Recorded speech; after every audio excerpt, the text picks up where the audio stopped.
Matthew was a very loved child. He was an 18-year-old American boy like everybody else in this country is. Normal boy. When he was born, just the cutest little baby with big brown eyes. He was a handsome little boy, and he was very happy all the time. He was such a free spirit. He was so happy all the time, and he had a smile to die for. I remember Matt's smile, boy, I'll tell you something. He was a charmer. Yeah, those eyes of his could probably get him in a lot of trouble. He was always involved, you know, he likes being involved in sports. We used to play basketball, paintball. And he was always a scrapper, though. That's one thing we liked about him. If you picked on him, he'd pick on your back. Someone to always talk to, you know, personal relationships, someone you could depend on. He was a great person, lots of fun. I miss him. I miss him every day of my life.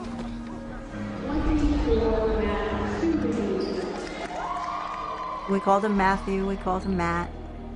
The kids, the girls a lot called him Matty, you know, but he was my Matt. And he loved to fool around with the kids and wrestle with the boys, and he and Annie were very, very close because they were the closest in age, and those two, they were like two peas in a pod. But unfortunately, apparently he was having trouble sleeping, and he was having bad dreams and waking up and starting to have like panic attacks. That's when I said to him, you know, Matt, maybe it would be helpful if you talked to somebody outside of the family, you know, like, would you want to do that? So I made an appointment with him. So we go in there, and she sits down with us, and after no more than 15 minutes of talking with Matthew and asking some questions, she gives us samples of Lexapro. So I said, what about side effects? I said, you know, what should we expect from something like this?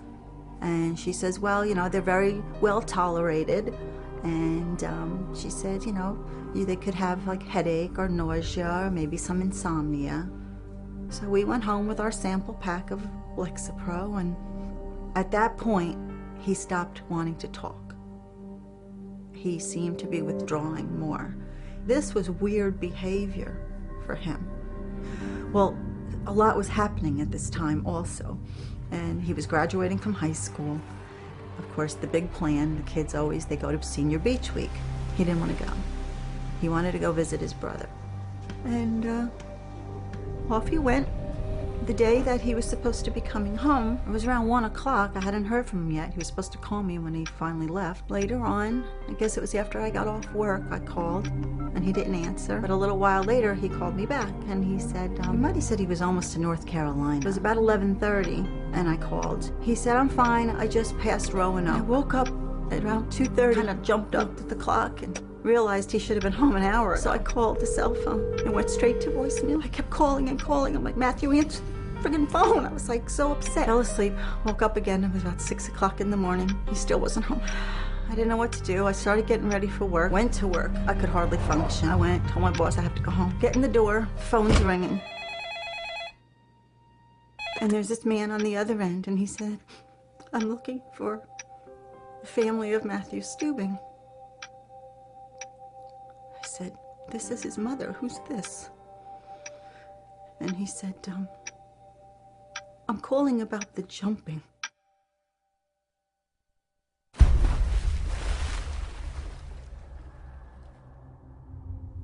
Our world blew apart.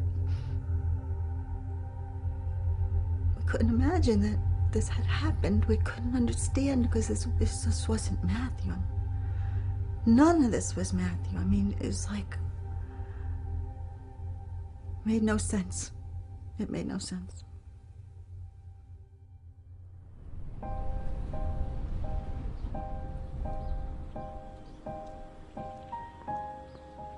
That was the beginning of my story. As a mother, I needed to make sense of what had happened to my child. There were so many questions. What had we missed? The first answer came 6 months after Matthew's death, when my husband found a magazine article that linked psychiatric drugs to suicide. I was horrified. And yet, I knew we had found the answer to the biggest question of all. How could this have happened? The article answered some questions, but made me think of so many more. I had to find out for myself. I had to do something. This is for you, Matthew.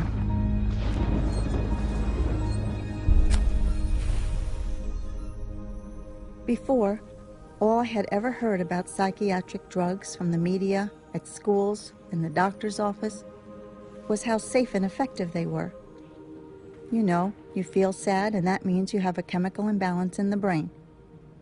Just take a pill and that will help even you out. No problem. But this certainly didn't happen in Matthew's case. Something was wrong with that story, and I needed to find out what. But were there any professionals who could tell me what's really going on? Dr. David Stein, a psychologist who has written many books and articles against the use of psychiatric drugs on children, agreed to talk with me. So I made the 3-hour drive to see him.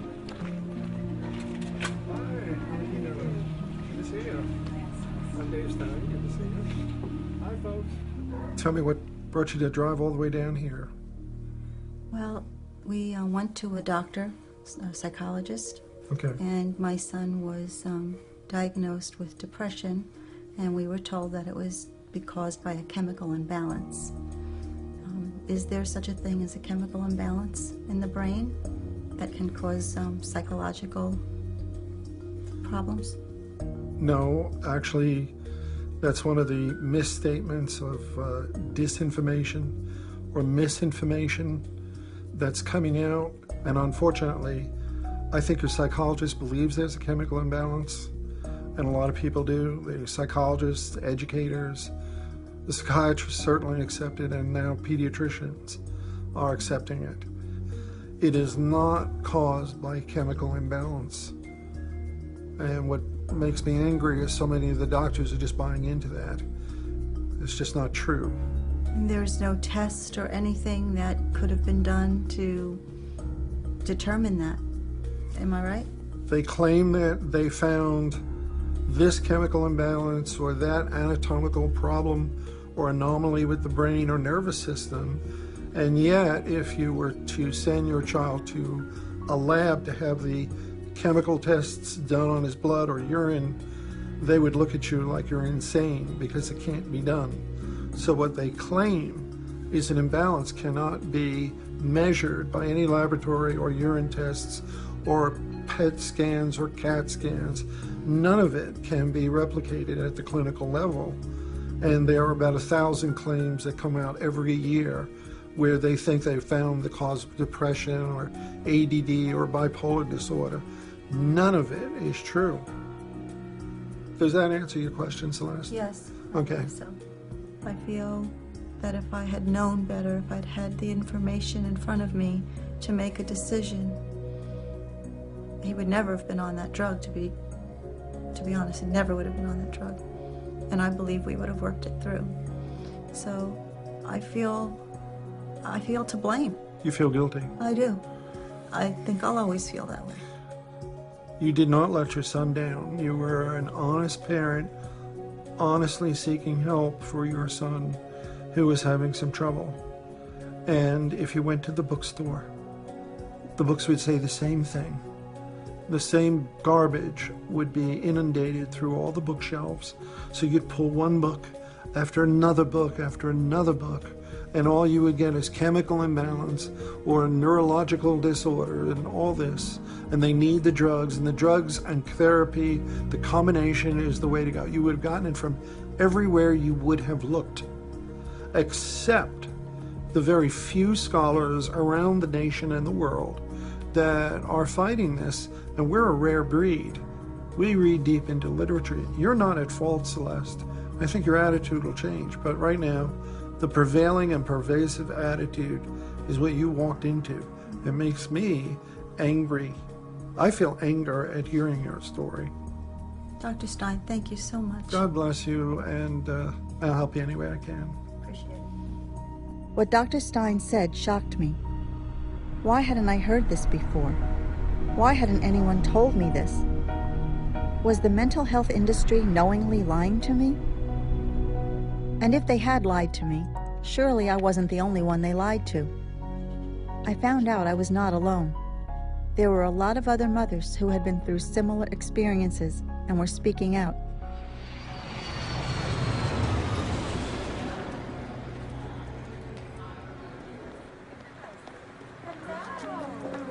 Meeting these women was an opportunity to hear about what had happened to their children and come to terms with what had happened to Matthew. Thank you all very much for being here today. I think this is really important things we have to talk about. And I've met so many wonderful people through this ordeal for all the wrong reasons. And one heartbreak after another. So I know there are so many stories just right here in this room. And I want people to know what this can do to families and to children. So thank you for being here today and helping me. Thank you. Thank you. You know, they let you think that one doesn't matter.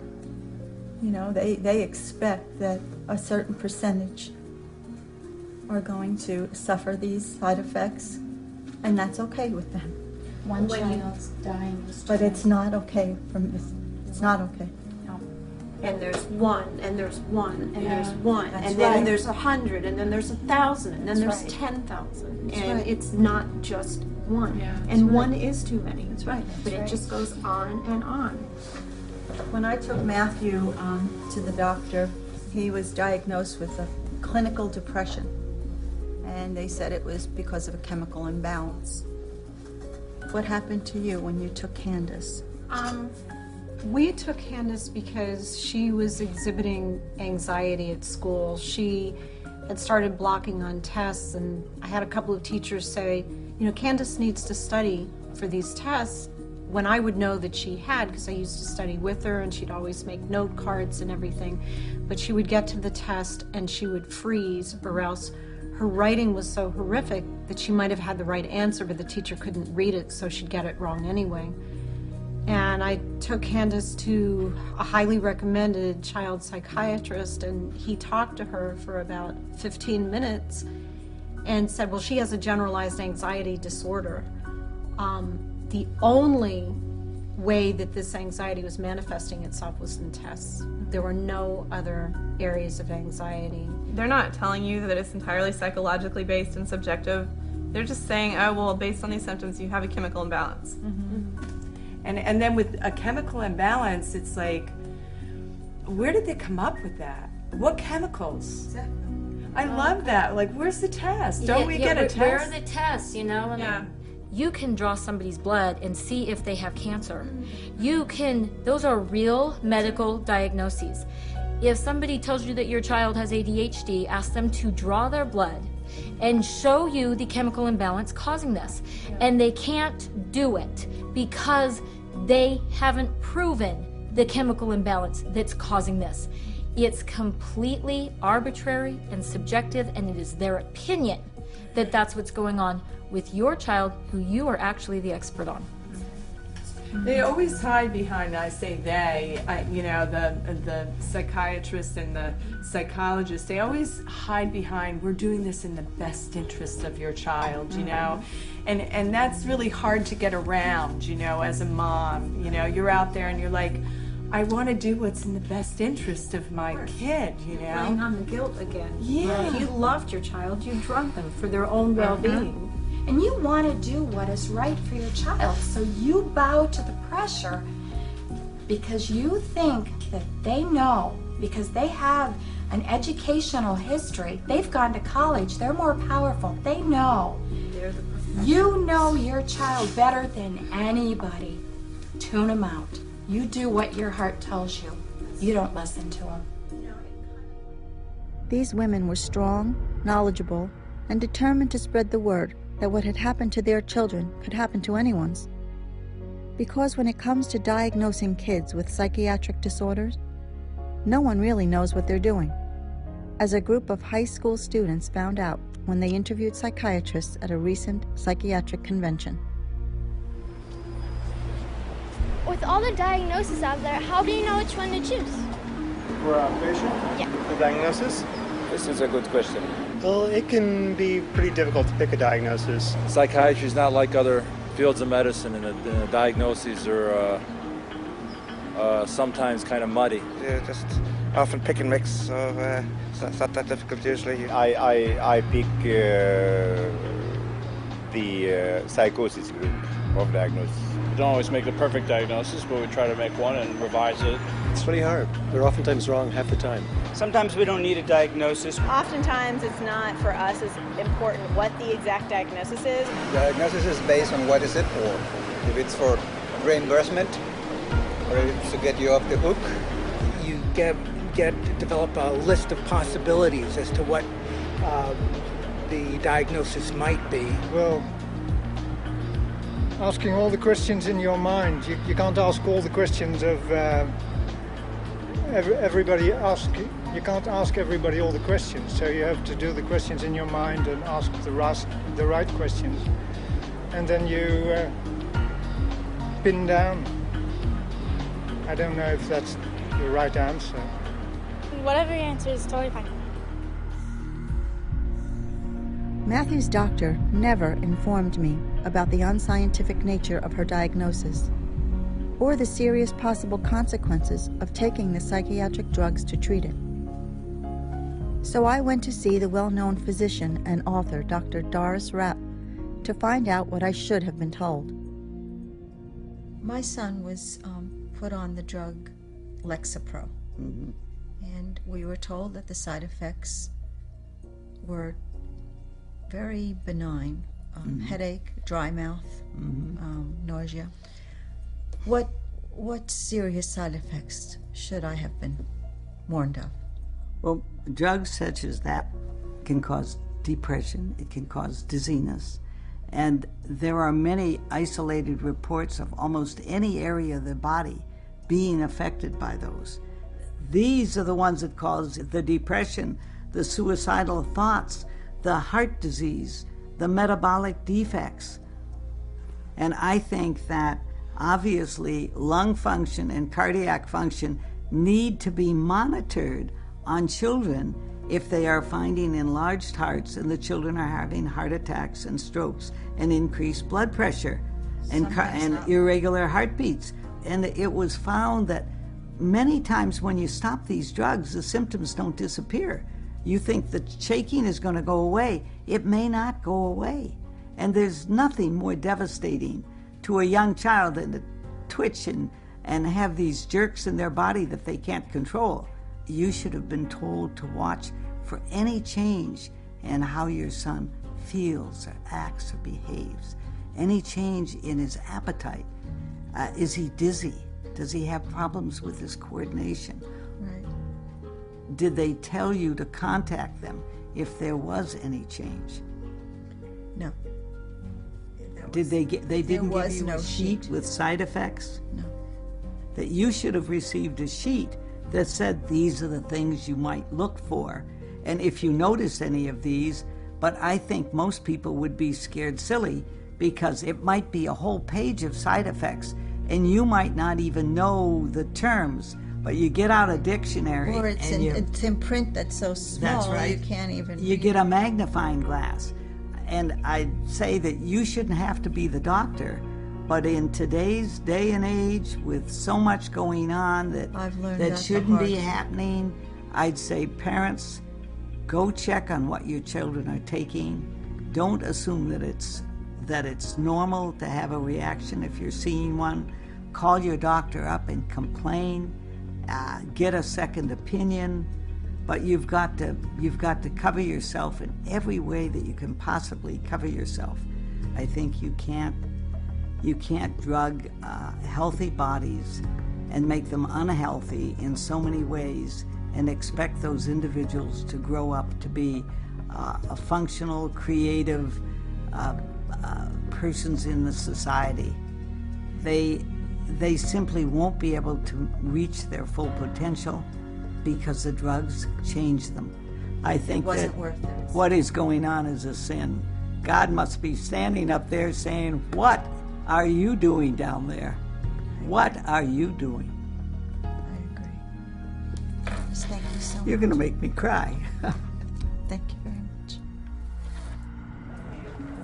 We have some tea inside here and coffee.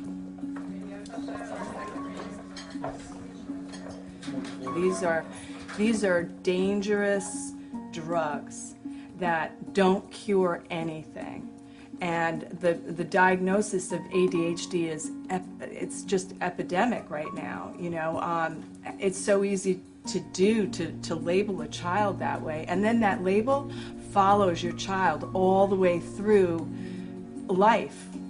Well, Shayna was diagnosed as early as first grade.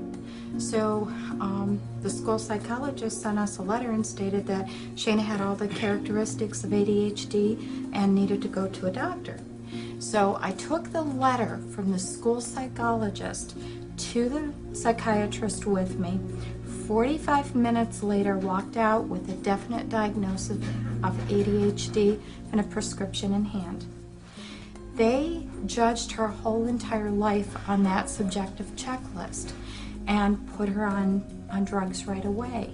Progressively, she would revert back to where she'd fidget in her seat, and the school would call and say, Shayna's not paying attention again, she's out of her seat, you know. Up the dose. Up the dose, up the dose. February 26, 2001, I received a phone call from the school nurse at exactly 10 o'clock and said Shayna had taken a fall in library. And immediately I went to school to get her, took her to the doctor.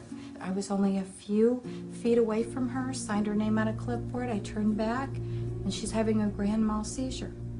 I picked her up in my arms, and I screamed for the doctor, and the doctor said, Vicki, lay her on the floor. I immediately laid her on the floor, but I kept her head right here, and I kept massaging her head and said, Mommy's right here, Sissy, I'm not going to leave you. And I looked into her deep brown eyes, and the last vision I seen was my daughter dying, and there was nothing that I could do to help her. And I didn't know at the time. Does she know? I didn't know. Did she know that I couldn't help her? What was going through her mind while I'm watching her die? And I have no idea. The answers will never be there. But I keep looking back and thinking, I did what was best, what I thought was best at the time. Even though it turned out to be deadly, and I buried my child, I'm not the blame. A week before Shayna died, I took her with agitation, low urinary output, and weight gain, which were 3 red signs. And I took him to the psychiatrist and I said, this is what's happening. And he told me that I was an overprotective, paranoid mother, and what I was seeing were not side effects. And I look back now, and that whole week, she was dying, and we didn't know. And they told us that even if they would have done something different, we still couldn't have saved her. She had too much in her system, and she was dying little by little. So when I say, even if you would have noticed anything, they wouldn't have paid attention. They chose just to ignore me. The psychiatrists, the pharmaceutical industry, they're the people that I need to blame and hold accountable for what happened. And, you know, I look at it now and I just wish I could turn back the hands of time and never put her on the medication, never believed in the professionals, did everything in my life differently, but I can't do that. All I can do is go forth now and talk to people, express the concern, reach my hand out and touch every life and hope it makes a difference. I had no idea that psychiatric drugs could create so many horrible side effects in so many people. An estimated 42,000 deaths every year, whether by homicide, suicide, or overdose, are linked to psychiatric drugs. There was one thing I just didn't understand, though. How could a drug, especially one that was supposed to help, cause a person to take the extreme step of deciding to kill himself or others? Matthew would never have taken his own life. It must have been the drug. But how? I asked this of Pamela Seefeld, a pharmacist and an expert on the adverse effects of psychiatric drugs on the human body. It's very nice to meet you. Yes. Thank you for taking the time to speak with me. My son was only on the one, but he started off at 1 dose and did not do well. And it was after that that his demeanor really started to change. He became very anxious, very withdrawn, more withdrawn than he had been, because at least before that he was still talking to us. And within 9 weeks of starting the medication, Matthew was gone. The symptoms that you're describing, the description of these symptoms, it's very classic of drug-induced psychosis, because he couldn't metabolize it. You have to understand, it wasn't his depression that got him. It was the medicine at a toxic level in his brain that made him psychotic. And that's what it comes down to. I'm telling you, the drug metabolism issues are killing a lot of people. If they're only offering you medicines, and the medicines have this possibility of causing psychosis, that's what's really happening. The person's drug level gets toxic in the brain. These medicines like Lexapro, Paxil, Zoloft, they have to work in the brain. That's what they do. They pass through the brain, and they work on those receptors in the brain. If you think about it, if you have a normal dose of a drug and people don't do really well with it, if the increase in the concentration is 5 times, think about what that does to the person. 5 times the normal amount of drug in the brain. People always become psychotic on it, and they call it drug-induced psychosis. Well, I feel very strongly that's what happened to my son. I'm sure of it. When your son was given those medicines, you know, he can't metabolize those. He had a toxic level in the bloodstream and in his brain, and as a result of that, he took his life. And what has happened is that they're not looking at the real facts. The drugs are very dangerous. And they know. Yeah. Oh, yes. They know that this is happening. And nothing's being done. Let me tell you that. No. Nothing's being done. And so, if I can bring you a science reason, it's not obscure like drugs are bad, medicines are bad. It's not that. I'm telling you, there's science behind what we're discussing here, and I'm just really glad I could be the pharmacist to tell you what's really happening. I want to share this with a lot of people. And I appreciate it so much. Thank you. Thank you.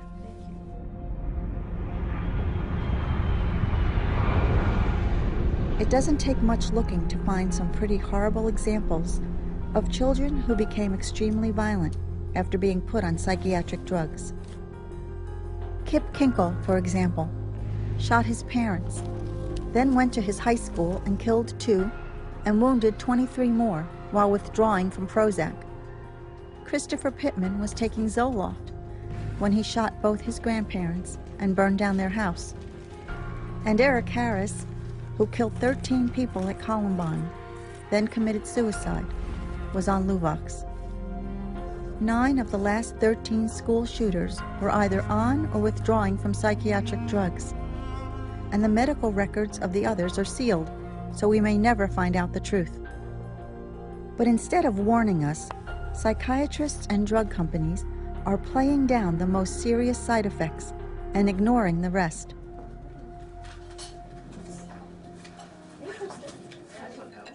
Matthew loved his family, loved us so much. But when he jumped from the bridge, he was wearing a life vest. The reason, and he wrote it on a note that he left in his truck, and said that he was wearing a life vest so that he could be found, so that his parents wouldn't have to worry about where he was. Now, is this a child who wants to hurt his family? He wouldn't have hurt us for the world. Sorry, Annie. But this is what happened. This is what this drug did to my son. It made him someone he wasn't. Matthew, she knows also, because she had a sweet little girl who was only 12 years old. You know. You know what I'm saying? I do know what you're saying, and I still think back to being in that doctor's office and saying, I don't want her on this, and his casualness, his, what are you worried about? And not knowing any different. We've all talked about the fact we just didn't know. But the guilt that comes from watching people give your child medication or giving it to them yourself, making sure they take it because they tell you, don't let them miss a day. That's right. And it ends up killing them. I think about the warning signs that we had that we didn't know were warning signs. I remember sitting there watching Candace go like this, and I said, Candace, what's wrong? And she said, I don't know, I'm just itchy, and not realizing it, that it was that feeling of needles, of burning under her skin, and she was trying to get rid of it, but she was 12 years old and she couldn't tell me. And I'm thinking, oh, it's shaking. Yeah. Showing me how his hands were shaking. And telling me that his heart was beating fast. Candace was shaking, and I remember thinking I really should take her to a neurologist because, you know, her hand is shaking. Sometimes it would be hard to hold something. But not knowing that that was a sign that the severity of the amount of medication in her system, I just assumed it was dry skin. And I think about her curled up in her father's arms laughing. And that's my last time I saw my child alive. Who would ever assume that this happy child that is embraced in her father's love with her sister right there would walk up to her room and hang herself from the valance of her bed? And nobody knew it. They were there. Nobody knew it because we had no signs. I think about days when I thought I was going to die myself because my pain was so intense that nobody could live through the breaking heart that I was suffering. I remember being in a fetal position on my laundry room floor, thinking I was dying, and calling my therapist and saying, I don't think I can live. I can't catch my breath. I can't live. And what did keep me living was the fact that I had a surviving child who needed me. And I needed to be there for her because I don't know if I could have done it. And I remember Candace had drawn a little heart on her hand. And in the heart, she had written 911. And then she had covered it with a bumblebee sticker. She didn't know she was going to die. She thought she was going to be saved. She didn't know she was doing this. 12 years old. Oh my. Okay. There's Matt. Matthew was sick, but it was basketball practice. Matthew had 22 points the other night. He was awesome. Matthew's personality was infectious. His love of life was infectious. Everybody wanted a part of it. He was just a breath of fresh air, like sunshine.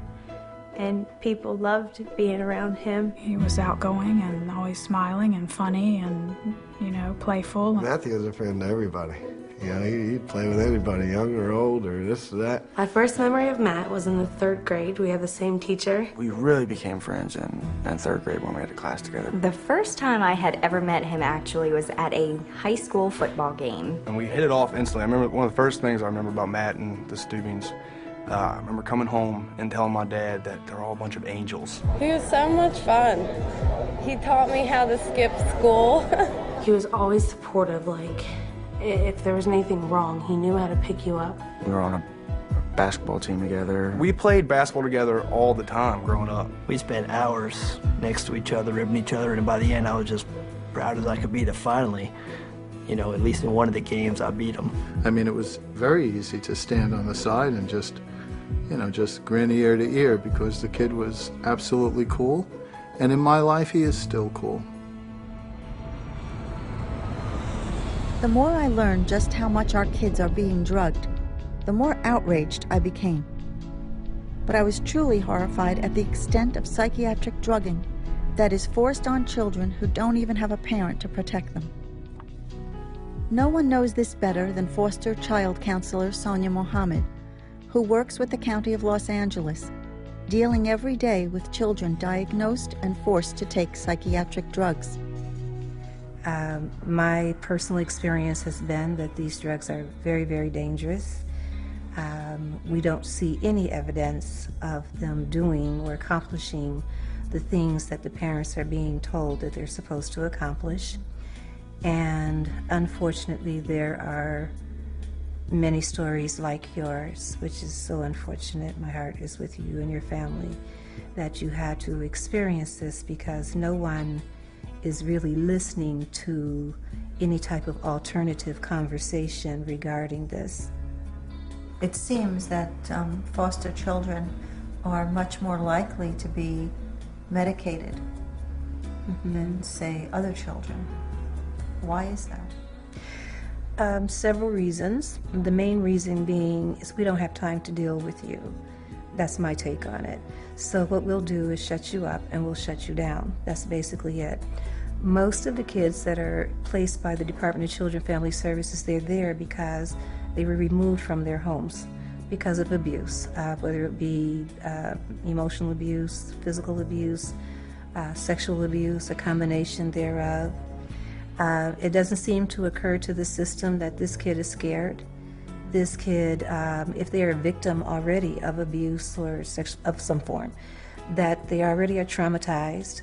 And so many of the kids are immediately, in some cases, referred to the local psychologist and diagnosed with something. And then as a consequence, then the drugs are recommended.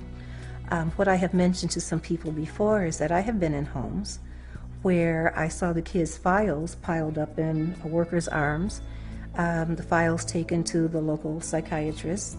The psychiatrist write a diagnosis, write prescriptions, and they've never even seen the child. Based on what they've read in a file? Based on absolutely nothing, because there was nothing but the manager's or whomever case worker's word that this kid is acting out. So we don't even really sometimes have anything in writing other than they're not cooperating with the program, they're crying too much at night, they refuse to go to school in the morning, and that sort of thing. Just verbal information, not even any notes that the psychiatrist can actually follow. What type of diagnosis are they giving? Are they calling them ADHD? Well, always ADHD. Everybody is ADHD. That's the beginning one. And then bipolar, and then manic depressive. For foster kids, it's disastrous because many of them, they're bouncing from home to home, school to school, and they're not learning.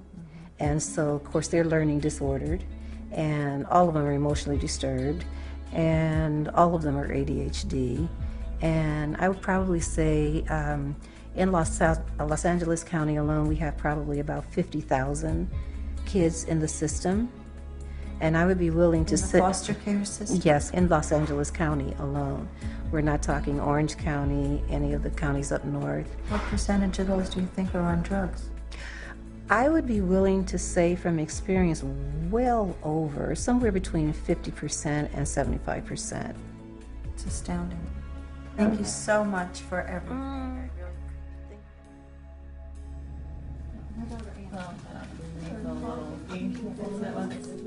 Our children came from loving homes, and we've still experienced these problems, but as far as foster care children go, you know, they've all had issues and reasons that they've been taken from their homes, and I understand that they are automatically put on drugs. Certainly they have to go through psychiatric evaluations, so you know, you have experience with that. Right, yeah. Actually, I remember seeing a study that children in foster care are 3 times more likely to be on a psychiatric medication than other children who were on Medicaid. The foster parents don't know. They don't know. When you go into the foster classes, they're told that medication is the answer. When your child is having these issues, get them in.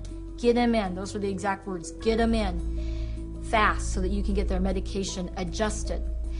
And then the issues continue, or the child just kind of goes numb. Or the children die. Like or the children die. In Florida. When I got my little boy, he was on 8 50-milligram pills a day of Seroquel, the antipsychotic, which for a child under 50 pounds is really incredible. That was on top of his ADHD medication. He was so drugged and so violent, I was actually afraid of him, and we would hide our knives at night, our kitchen knives, when we'd go to bed as a family, because we were afraid that he would get up in the night and harm someone. he became so bad that he actually, in one of his foster homes, slaughtered their family pets with a kitchen knife. Oh, the foster mother came home and she sees this and she thought a burglar had gotten into the house.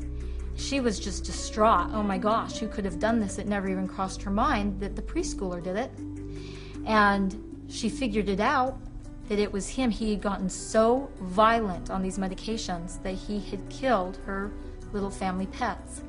It was decided that he should go to the state hospital, and I left there and I decided that I would try him. They said I had 2 weeks to turn him around, and then the state hospital was still there if I couldn't do anything. And so I brought him into my home, and the first thing we did is tons of nutrition, food in its most natural form, tons of raw food, tons of whole grains. That's what we did. Lots of real nutrition. And then we started taking him off of his medications. And he turned around so much that I became known in the caseworker's office as the miracle worker. He just made such a turnaround, and today he's just incredible. He skipped a grade, and he's still tops out, nationally. He tests out so high in even the grade that he's in. He plays a couple instruments. He's fabulous at school. This is an exceptional child. He's not showing violence toward his Oh, sister no. or your family pets? Oh, or... no. He's very sweet with all of our pets. We have 5 dogs, 3 cats, and he's wonderful. And it's just incredible to me how many children out there are in his exact shoes and will never... There aren't enough people like you to care. And the doctor can just blame it on trauma. Or, if a child commits suicide so often, it's just, we didn't get to them soon enough. That's what it is. We didn't get to them soon enough. Because that takes the blame off of them completely. Or like my son's psychiatrist said when her patient shot himself, where'd he get a gun? No, looking introspectively, where'd he get the will? So it's just somebody else's fault. It's never the medications that I prescribed. Or like it was an everyday occurrence, and I was just sitting there flabbergasted and thinking to myself when she said, when she was finally, it said that he was okay to come off all his medications, and with his Seroquel, she said, wow, I am just so glad to see that he can still imagine and play, because so many children who are on this medication for any length of time lose that ability to play anymore. And I was just shocked and thought, how do you sleep at night? Right. I can't imagine taking somebody's creative ability from them. What could possibly be worse than making somebody into someone who they're permanently like a scarred? zombie? Yes, they're a permanent zombie. What could be worse than that? Tell me a disease that you would rather have than that. The situation with foster care is truly horrible. As I soon found out, not only are thousands of children drugged every year, but sometimes the results are fatal. I flew to Florida to meet with Michael Friedland, an attorney who represents foster kids damaged by psychiatric drugs, including 16-year-old Emilio Villamar. Good morning, Celeste. Very nice to meet you. I'm glad Nice you're to able to meet make you, it. Michael. Thank you. Thank you for having me here. My pleasure. How common is the use of psychiatric drugs in the foster care system? The drugging of children in foster care, I understand, is a way too common occurrence because it's a simple fix. Foster mom or foster dad or social worker says we have a child who won't sleep through the night, or a child who's waking up with night terrors, or a child who's misbehaving or redirecting their frustration on other childs, or using their hands to hurt, not help. And instead of sitting down and working with that child and taking the time to say, what's causing them to act out? No, we're not going to worry about that. We have a fix. Give them this pill. They're using these poor children who are coming from incredibly difficult environments as guinea pigs. With no one to protect them. With absolutely no one to protect them. And that's why they prey on them. Because there's not a mom or dad there that can say, hey, no, I'm not going to let you test this untested, unproven drug on my child. So let's test it on children that don't have someone to be their voice. Oh my goodness. You represent the mother of Emilio Villamar. Can you tell us something about his story? Just like your son, Emilio was a vibrant 16-year-old boy, played water polo, excelled at school, had lots of friends, came from a great family. Everything was wonderful in his life. And he had a bad situation in school one day. And Mom got worried because he wasn't acting like himself. And Mom, being a very concerned mom, took him to see a doctor. And the doctor, without really any kind of diligence or any kind of thought, put him on a varying combination of different incredibly powerful antipsychotic drugs over the next 12 months, leading to a cardiac event that led to his death. My goodness. How many drugs was he on? Over the 12 months that this physician treated him, he was on 17 different drugs at different times and different dosages and in different combinations. Oh my goodness. And those drugs killed him. Right. I believe that. I believe that's what happened to Matthew. Not knowing all the facts of Matthew's story, there's no question in my mind that the drugs played a role. I mean, these drugs are dangerous. They're dangerous for adults, let alone children. And they're being prescribed recklessly, they're being administered recklessly, they're being promoted even more recklessly. Michael, thank you so much for what you're doing and for letting me come in here and speak with you today. It's my pleasure. Again, sorry for what you had to go through. I can only hope that what you're doing saves other families from having to go through that same tragedy. I hope so. Oh, Matthew's got you now. Hello. Say hi. When he started taking that medication, it was like something dark came over him. There was definitely a difference within a month there of kind of just a huge wall went up. He wasn't really talking a lot, kind of tight-lipped. Just becoming more detached. He became more isolated, wasn't at school a whole lot. He was skipping school a lot more. He was losing a lot of weight. He's spending way too much time downstairs in the basement, you know, watching TV and doesn't want to do anything. We had come up to the door and asked him if he wanted to go to a movie or go out to lunch or do something to get out of the house, and he was very short. I didn't want to do anything. He told me to get out of his room and close his door. And he'd never said that to me before.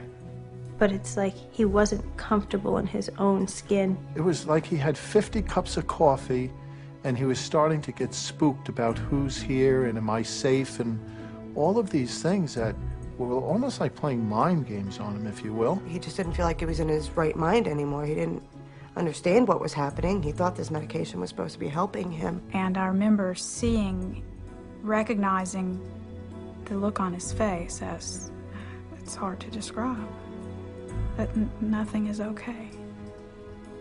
You know, there's no future, just complete despair and sadness in his eyes. In the last few weeks, I've had to face the fact that all this drugging of children isn't happening by accident. The drug advertising is everywhere, and it's obvious. But the real surprise was to see how heavily psychiatric treatment is being pushed in our schools, right under parents' noses. This wasn't the case for Matthew, obviously, but I do know that they are starting to screen children in school for mental problems or things that they perceive to be mental problems anyway. Sheila, you have experience with that, don't you? My son was 7, and he was in school, and I was getting a lot of phone calls from the school about his behavior. So they did this checklist on him, and I didn't know anything about this checklist, but I took it home and I had to fill it out, and it was all on his behaviors. Does your son get sad? Does your son, just simple little questions that any child would do. Any child would do. So based on that checklist that I filled out on my son, and they filled out, they diagnosed him off of a checklist that he had ADHD. And I was devastated. I was like, oh my God, what does this mean? My son's mentally ill, you know? He's only 7, you know? And You had no experience with that beforehand, right? No. My son was, you know, very talkative. He started talking at 10 months, and he was all personality. And I could remember sending him off for the first day of school. I have the pictures. He was so excited to go to school. But then all of a sudden, when they got him on this behavioral chart, he hated going to school. And he came home and he was upset, and he just didn't like school. He hated it. And at 7 years old to hate school, that's a crime, actually. And then they said, you know, you really need to try him on ADHD medication. And I was like, I don't want to do that. You know, I'm not doing it. You know, the bottom line is I had no idea how subjective that checklist was. If I had known, if somebody had said, this is just our opinion, you know, it's not really a medical diagnosis, I never would have filled it out on my own son at 7. Do the parents know that this is being done in the school? Do they have to give permission for their child to be screened? Or are they automatically being screened? The way they do it where I live is really pretty backhanded. What they do is they come in and talk to kids in high school. So, are you feeling kind of anxious? Right. Have you broken up with a boyfriend and it's made you sad? Why don't you take this screening and we'll see what the underlying problem. They're teenagers. So the kids have to bring a form home. It does have to be signed by the parent. But the parents say, okay, honey, if it would make you feel better, go ahead and have it done. I had a friend whose daughter went through this. The screening gave her a diagnosis. Now, this is from a computer check-the-box screening. Gave her a diagnosis of depression. So then she took home a paper. Look, Mom and Dad, I'm depressed. And they said, no, you're not depressed. So then they took her to another doctor who then thoroughly evaluated her and said, oh, she's not depressed, she has ADHD. And they put her on medication for ADHD. And the mom said to me, but I'm so glad she had the screening because now we know she's not depressed. Oh. They did treat it the same way. They did treat it the same way. They did. What they do in my son's school is they do pretzel breaks. They come in, the school psychologist comes into the classroom and we're going to talk about how you feel. And it could be in science. It could be in math. It could be in any class, so you have a captive audience. Your child is just there and has no ability to say, I want to opt out of this, you know. And then they give out pretzels to the class, and there's like, how are you doing? How's things going at home? Have you ever felt like killing yourself? Have you ever? And all of a sudden, they're in the classrooms in math and science, and that's what I have found in my school. And, you know, the bottom line is it's like they're taking a big net and they're just gathering up the children with these questionnaires. And then when they get the kids in there, they drug them. And that's not the kind of society we want to build. I couldn't believe this was happening, and in our own schools. From a single 10-minute multiple-choice computer test, they can judge you at risk for suicide and send you to a psychiatrist. And one well-known study said that 91% of all children going to a child psychiatrist leave with a prescription. The only problem is, the psychiatrist who wrote the questionnaire for the largest children's mental health screening program in the country has admitted that 84% of the time, the test is wrong. But by then, the damage is done, as I learned from educator Kathy Brown. Hi, Kathy. Hi, Celeste. Thank you so much for having me here today. Oh, you're very welcome. Appreciate it. I don't understand how, you know, these young children, especially that are being put on for ADHD and bipolar and whatever else they're being, you know, labeled with. How do these children learn? How can they function in school? My observation is that they just don't. They can't. Basically, what I see is they can't concentrate, and they, as you said, fall asleep.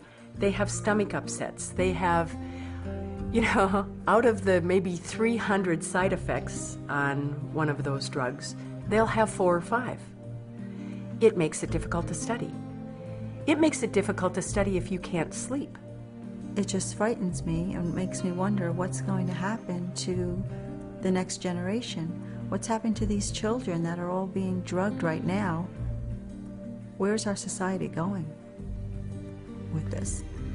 That is an excellent observation, because the children who are active, curious, interested children are the ones who are most likely to act out in school. The very brightest get bored. You know, they finish and everybody else is still working on something and now they have nothing to do. So, they look around. What can I do? Who can I talk to? You know? Albert Einstein, if he were a child now, he was extremely bright, as everybody knows Einstein. He had difficulties with learning the way that teachers taught. His mother took him out of school and homeschooled him. Didn't they actually think he was retarded for a while? Or? They did. That's exactly right. If he were in school now, he would be drugged. We are taking our brightest children and drugging them. I mean, that to me, it's appalling and it's frightening. It is. Where's it going to stop? I don't see it stopping unless we do something about the drugging of these kids.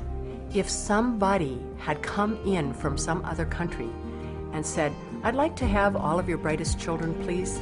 I'd like to put them all on drugs, and we'll make it more difficult for them to learn, and we'll make it so that, you know, they're not so interested in things, and we'll make it so that they have difficulty sleeping. What would we have said? You know, we would have said, get out of here. But instead, we're doing it ourselves. And it's very, very sad. Well, it's frightening to think what we have to look forward to right now. It is, so we just need to do something about it. What Kathy told me about Albert Einstein made me curious. She was right.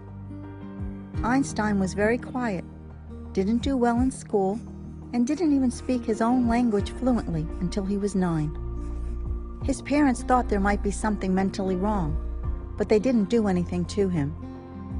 And look how he turned out. Now we're told that famous people like Winston Churchill, Abraham Lincoln, Sir Isaac Newton, Mozart, and Beethoven had mental disorders. What if they had been drugged like Matthew? 8 million young people are currently on some type of ADHD medication, which experts say is chemically very similar to cocaine, comes with some pretty scary side effects, and is very addictive. Makes you wonder how many geniuses are being destroyed every day. This is Matthew's School of Fitness. He's gonna pump me up. Run in place. Ready? Throw some jabs in there.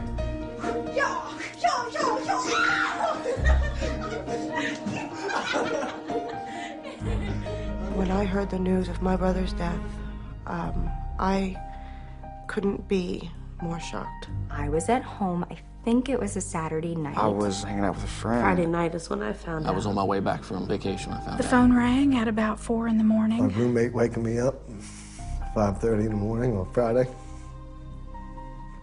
telling me the police were there. I didn't believe it. I thought it was the worst joke ever. I just didn't believe it. I said, that can't be him. It's a mistake. I said, Dad, it's a rumor. That's crazy.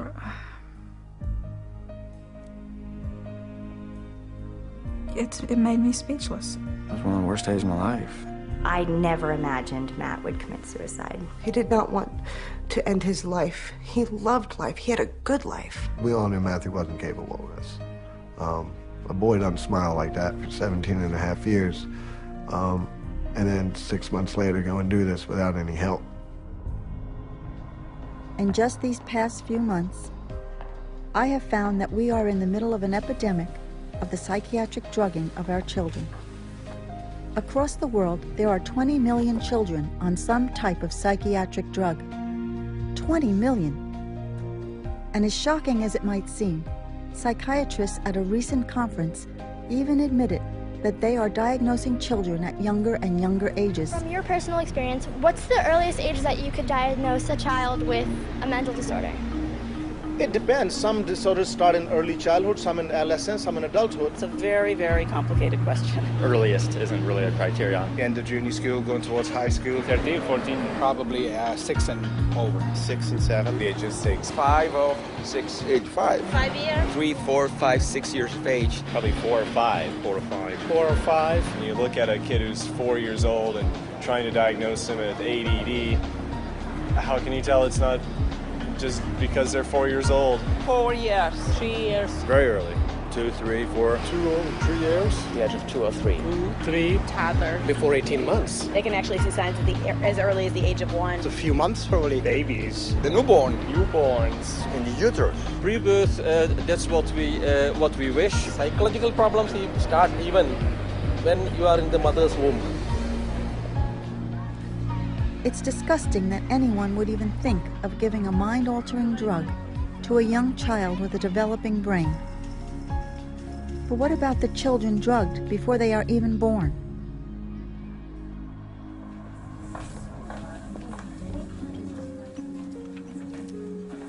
Another way that we're being drugged is through pregnant women. If they were to go in and have any type of, problem with their mood, as if any pregnant woman doesn't, they're putting them on these drugs. And Kristen, you've had firsthand experience with this and a terrible tragedy as well. Right. I had been on antidepressants for 8 years, and so I have had 2 pregnancies on antidepressants. And so when we wanted to get pregnant with Indy, I asked my new physician if that is something that he recommends, is that I get back onto Zoloft, because I was on Effexor. In fact, I was on 300 milligrams of the XR every day, and he recommended that I stay on it, that there was no testing to show that there was any problems, that it doesn't get to the baby, that I would be fine. And so I took that as, you know what you're talking about, and I decided to stay on it. And then went into labor 2 months early. They stopped the labor. The doctor came over and said, and was shocked that my OB hadn't said that Effexor was dangerous during pregnancy. And but he had immediately called down to the NICU and said that we have an Effexor baby and to be ready. And they were there. That must have terrified you. It did terrify me because I didn't know what we were up against at this point, but it was too late. It was too late. It was happening. And so when she was born, she wasn't breathing, and she wasn't she wasn't responding to anything.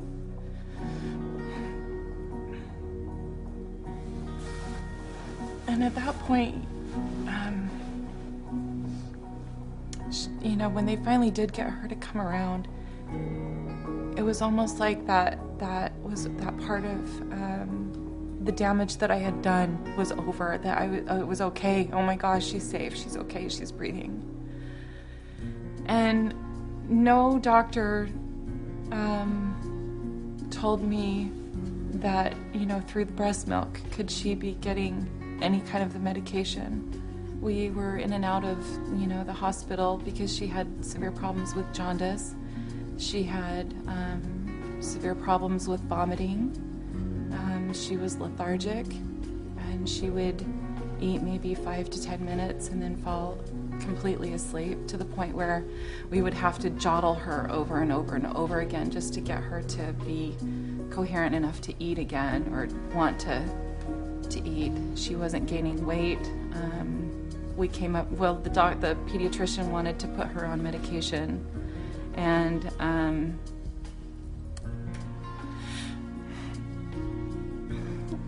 I told him no because she was a baby. And in the whole time I was giving her medication through the breast milk, and and okay with that. She didn't even have a voice. She couldn't tell me that anything was wrong. You know, I should have seen. You know, I should have seen, and I should have put it together, but I didn't. But that wasn't your role. That was the role of the doctors, and there were plenty of them around to be able to tell you that this could affect your baby. Well, and you think about it, you don't drink, you don't smoke, you don't, you know, drink caffeine, you watch what, you know, you take good vitamins. Why would you drug yourself? You know, it goes right to the baby. And that just didn't... It's called a medicine. It's a medicine. They call it a medicine, so it seems like a good thing. You're supposed to. It's going to do nothing but good for you. And that's not what it does. It's as bad as all those other things or worse. Well, that's what I've said to my, you know, to some people is, what's the difference between going to the guy on the corner selling heroin and going to my doctor? Because it's going to do the same thing. You know, I did the same thing. I breastfed for 4 months on Zoloft. And the whole time they told me it was safe, and the only problem was watch out for sedation. But they never said, because sedation could kill your baby. Your baby might not ever wake up. No child should be lost that way, you know, and especially with breast milk, mixing all these drugs in it is just a recipe for death. It really is. If you think about it, you wouldn't go to the store and buy a bottle or a can of formula that says, with Zoloft, feed this to your baby. You wouldn't. Nope. Yeah, so I think of, you know, and what I think of is all those babies that have been, you know, claimed SIDS. You know, how many of those mothers have been on medications and just don't know any better? You know, I know they're out there. Of course they are. Of course they are. And there'll be more. There'll be a lot more, unless they are informed. It's hard to think of a story sadder than Christian's. And what's even more outrageous is that pregnant women are increasingly being targeted by screening campaigns that can get them onto psychiatric drugs. 1 in 6 pregnant women today is diagnosed with a depressive disorder, and most are put on antidepressants, which means over 500,000 babies every year, born and unborn, are exposed to chemical toxins. And now, psychiatric researchers are trying ultrasound to supposedly diagnose bipolar disorder in babies still in their mother's womb. The problem with drugging pregnant mothers with antidepressants like Paxil is it dramatically increases the risk of preterm delivery and doubles the chance of birth defects, such as heart malformations. If I hadn't seen for myself what was going on, I would never have believed it. Psychiatric drugs are obviously not the answer, and yet they are practically everywhere. But if drugs aren't the solution, what is? After all, Matthew was having trouble. His problems were very real. What should I have done for him? For this, I flew to Minnesota to ask Dr. Gary Coles, a medical doctor and an authority on the dangers of psychiatric drugs. Dr. Coles, if I had brought my son Matthew to you, what would you have done? Well, he surely would never have been on a drug. You know, I would have spent an hour and a half with him at first to try to find out what the root causes were. Make sure he didn't have some physical problem for sure, hypothyroidism, for instance, or... So you would have done some basic blood work and Yes. physical exam. Sure, because there's so many things as far as nutrition are concerned, and that can lead to sadness or social situations. What kind of stress was he under, etc. What kind of diet he was under. And if we're well nourished and being jilted by a girlfriend or something might not affect us, but if we're malnourished, that might make us angry or depressed or aggressive. Yeah. So I would have taken an extended history. That would have been the most important thing. And then probably if he hadn't had any laboratory tests, I would do some sort of laboratory testing, make sure he wasn't anemic, make sure he didn't have electrolyte abnormalities, make sure that he didn't have any urinary or kidney problems, etc. Make sure he didn't have a brain tumor. All those sorts of things. So many things that could and should have been done before he was put on a drug. In my practice in the last 10 years, I never had to put a person on a drug. Right. Doctor, are there any other underlying causes that you can think of that could have been at the root of Matthew's problem, or other people that go in with these symptoms? Even though it's most likely some combination of the things we've talked about already, there are certainly physical illnesses, infectious diseases that can contribute. Allergies? What if there was... Sure, could be allergies, bacterial infections, mercury in the vaccines, aluminum in the vaccines. Matthew's room was in the basement, it's a finished basement. Now, there were windows in his room, but still, it gets musty down there. There's mold. Are there things that could have... Toxic fumes, of course. Carpets will have all sorts of toxins in them, funguses and things like that. Mold and mildew are toxic to the body and probably the brain.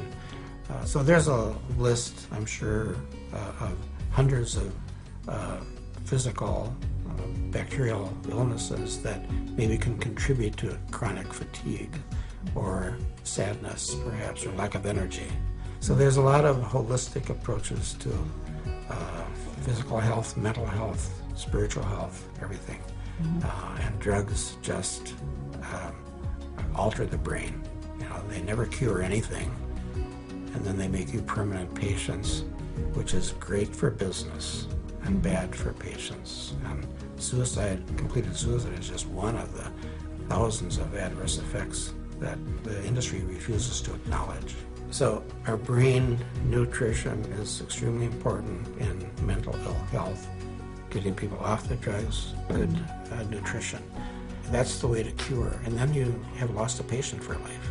But that's what doctors are supposed to do. That's what your goal is supposed to be. We're supposed to cure people and not make them chronically ill and requiring monthly visits for the 2-minute prescription. Thank you so much for sharing everything that you know with us. You're welcome. It was really wonderful to meet you. What are you doing? Say hi to the camera. Hey. Say hi. I have a million number one things that I miss about Matthew.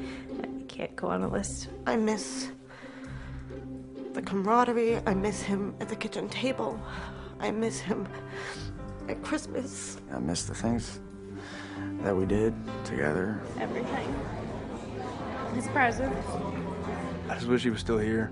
I know how much fun he'd be having. I know he would love to see Ryan's little boy and my niece and be there for his family and us. Next week when I see my other 2 brothers, as much as everybody's gonna be there, we're still gonna be one man down.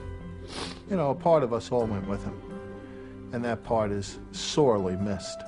It is achingly missed. I don't like that all the people closest to me have got a huge hole and a huge ache that doesn't go away. They were amazing. Love for each other. It just tore all apart. For some drug companies, bottom line.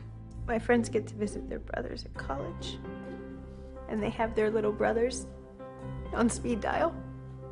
And I have to visit mine in the cemetery. Because someone made a decision that this information wasn't going to make them money. Is what it came down to.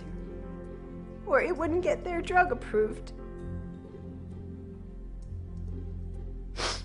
So I visit my brother in a cemetery on his birthday, and on my birthday, and on Christmas, and any random day of the week.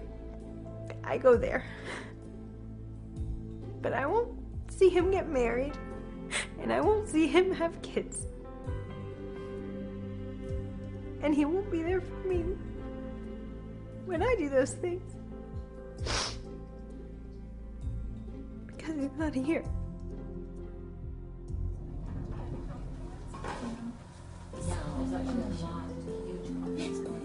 We've talked a lot about the devastating side effects and of these psychotropic drugs, what they've done to us and to our families, and how we've had to live with the effects of them. But there are other alternatives to taking those drugs, and just wanted to talk a little bit about what they are and what experience you might have with them. Sheila, you didn't put your son on drugs. You elected not to do that.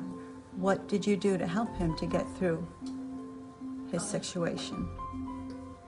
I did tutoring, and basically I took my son there twice a week, and they worked on educational issues such as sequencing.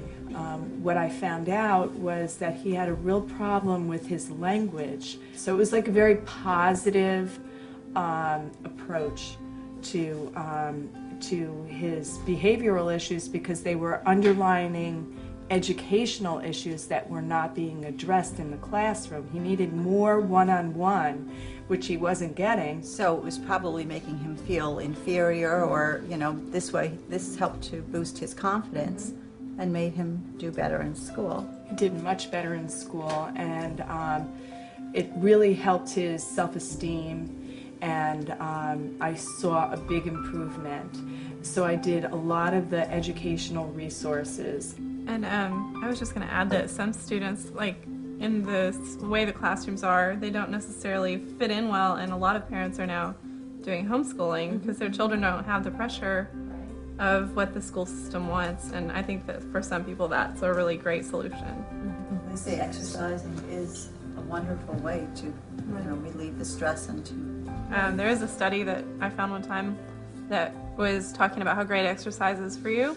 And when I looked into the study, I found out that they had a group with medication and a group with exercise and medication, and then just an exercise group. The exercise groups did the best, but it's promoted as though they're equal. Right. And it's very deceptive because they're not equal. The exercise worked in the study and the medication did not. It made them worse. Why not take the kid out onto the playground and let them play for 5 minutes? This may be a child who is just wired to need a little bit more physical activity, like your daughter.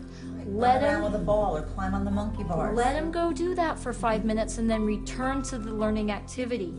It doesn't have to be a fight to make our children learn, for our children to function in everyday society. If that's what that child needs, and let's find a way to give it to them. Let everybody be right, so that we can all function here. So there's so much we can do.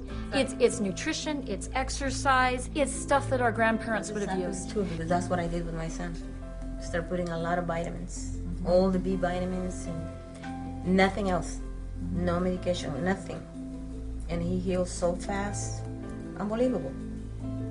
Well, that's another thing. You know, we need to look at blood tests. We need to check for, like you said, medical reasons first. We need to look at what alternatives we can use and not go with medication.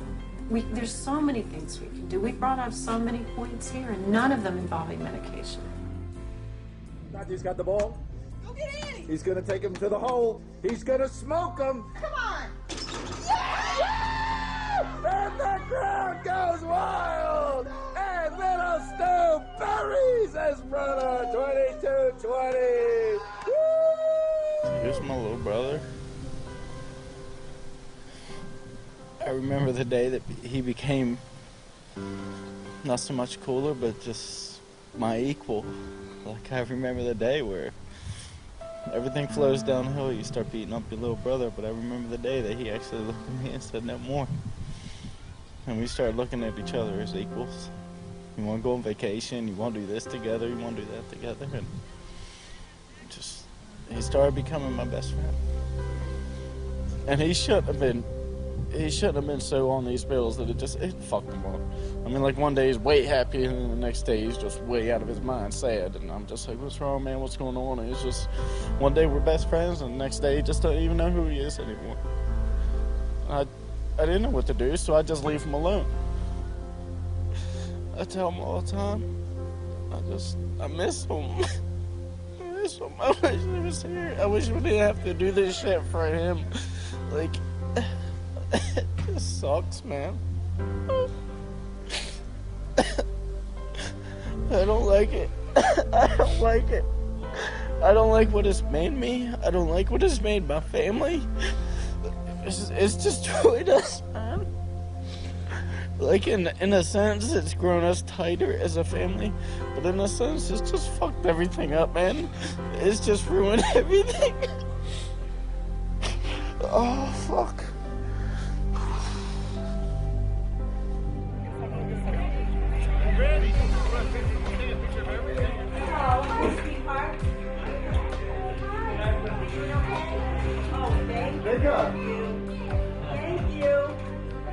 Every April 25th, we get together to celebrate Matthew's birthday.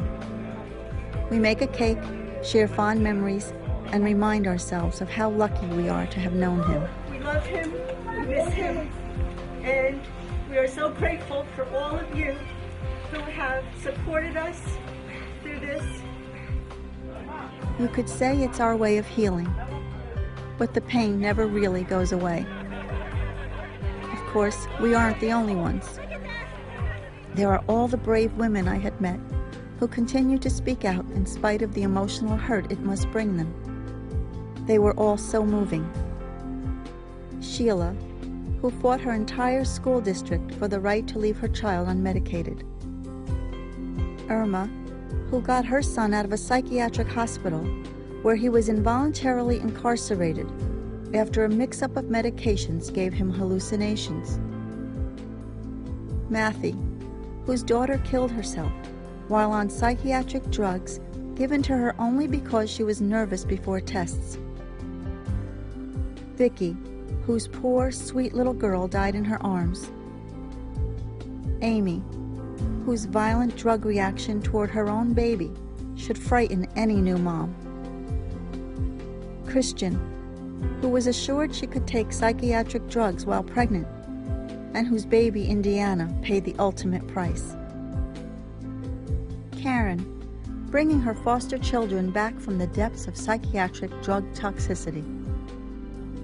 And of course, my daughter Annie, Matthew's sister and best friend, without whom I couldn't have made it through this process. These are my friends, and if there's one lesson I have learned from them, it's that as parents, we are the last line of defense for our children. Because when something goes wrong, the mental health professionals are never around to pick up the pieces. Our children need us, and yet, in a strange sort of way, we need them even more. All of us have one thing in common, and that's that we love our children. What's so great about your kids? What do you love about them the most? I love that they're unconditional. They unconditionally love. Doesn't matter if I have a bad day or a good day, they're always there to make everything better. They're so innocent. They come to you, they hug you, they kiss you, no matter what's going on around the world. And as a parent, that's the most beautiful thing we can receive, a hug from our children. I think they're trusting. They trust you. They're innocent. And they think you hung the moon, I don't know. Yeah. Until someday it turns around and it's actually they that hung the moon. My niece and my nephews are the most fun, and it's like they make you feel alive more than you feel on your own, more than you feel when you're with a bunch of adults. They bring out the kid in you all over again, and you can laugh with kids and have fun with kids. I like how they're never worried about anything. They're just always laughing and playing and. They get a little bit older. I don't know how many times I've said to Caroline, "Honey, just breathe." My kids are my reason for living, and I thank God every day for Caroline because she was the driving force to help me move forward, and for teaching me to be strong. Because if I needed Caroline to be strong, I had to be that example of strength for her. It's the way with my sons too. They gave me the strength to be a better person, be a better parent, and to, just the smiles. I mean, I think our children come and they have lessons to teach us, and I'm such a different person now than I was before. They teach us a lot of good values in life. I kept thinking back to my children and what the other mothers had said about theirs. Their smiles, their imagination and creativity, and their boundless energy. My name is Tyler Milford, and I am 11. My age is 7 years old. Actually, just make that 7.5. I'm 8 years old, and I want to be a chef at a 5-star restaurant. I'm going to be an orthopedic surgeon. When I grow up, I want to be a geologist. I would like to become a professional basketball player. Professional clothes designer. I want to be a musician, a actress, director, a teacher, dancer, and a singer. I'd go for speed skating if I wanted to. I'm really good. I just want to keep practicing and practicing until I know I'm perfect at it and then do something big. Yes, I plan to get an Oscar. I was hoping that it would be like the funnest thing that I would do in my life. Losing a child is the worst thing that could ever happen to a parent. Children are not just another market segment for psychiatry. They need protection, they need guidance, they need love. They don't need psychiatric drugs. And I'm going to tell that to as many people as I can.